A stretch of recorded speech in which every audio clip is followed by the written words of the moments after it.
ദേവേട്ടാ ഒന്ന് നിന്നേ. അല്ല ആരെന്ന് ലക്ഷ്മിവാസനോ? ഞാൻ പലപ്പോഴും പറഞ്ഞിട്ടുണ്ട് ഹാജർ വിളിക്കുന്ന പോലെ എന്നെ വിളിക്കരുതെന്ന്. നമ്മുടെ ദാസമാഷിന്റെ മോളെ അങ്ങനെ വിളിക്കുന്നതല്ലേ അതിന്റെ രസം. എനിക്ക് അത്ര രസമൊന്നും തോന്നുന്നില്ല. എന്നാ പിന്നെ ലക്ഷ്മിക്കുട്ടി എന്നല്ലോ വിളിച്ചാ പോരെ? ഈ പൊന്നുമടത്ത് ലക്ഷ്മിക്കുട്ടി എന്ന് പറയുന്ന ഈ പുന്നമടത്തിൽ ലക്ഷ്മിക്കുട്ടിയോ? ഇനി ഞാനറിയാത്ത വല്ല കാമുക. ദേവേട്ടാ അതാരാ കുട്ടി? ഏത് കുട്ടി? നേരത്തെ പറഞ്ഞില്ലേ പൊന്നുമടത്തില് അതൊരു ആനയാ. ആനയായിരുന്നല്ലേ? ഇപ്പൊ പണി പാളിയേനെ. അല്ല നീ ഇതെവിടേക്കാ? ഞാൻ വെറുതെ ദേവേട്ടനെ കണ്ടപ്പോ കൂടെ വന്നത്. നീ എന്തിനാ എന്റെ കൂടെ വരുന്നത്? പിന്നെ എന്തേ അച്ഛനോട് എന്തെങ്കിലും പറയും സമ്മതിപ്പിക്കാനോ? എന്ത്? ഇതേപോലെ 2 വർഷം മുമ്പ് എന്റെ അടുത്തോളം ചിണിങ്ങിട്ടാ മാഷീനെ ടൂറിന് വിട്ടത്. അതൊന്നും അല്ല, ഇത് ഞാൻ തന്നെ പറഞ്ഞോളാം. പക്ഷേ പിന്നെന്താ?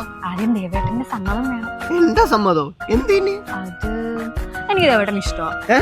എന്തോന്ന്? അതെ എനിക്കിഷ്ടമാ. നീ ഒന്ന് പോയേ തമാശ കളിക്കാതെ. അല്ല സത്യമായിട്ട് എനിക്ക് ഇഷ്ടമാ. എന്റെ ലക്ഷ്മി നീ ഒന്ന് പതുക്കെ പറ. നിനക്ക് എത്ര വയസ്സുണ്ടെന്നുള്ള ബോധമുണ്ടോ? എനിക്ക് നല്ല ബോധമുണ്ട്. എനിക്ക് 18 വയസ്സ് കഴിഞ്ഞു. എല്ലാം കൂട്ടിയും കുറച്ച് നോക്കിയിട്ട് തന്നെ ഞാൻ ഇഷ്ടമാന്ന് പറഞ്ഞേ. അതൊന്നും ശരിയാവത്തില്ല. താന്ന് പോയേ. അതെന്താ? അതൊന്നും പറയുന്നത് എനിക്ക് മനസ്സിലാവത്തില്ല.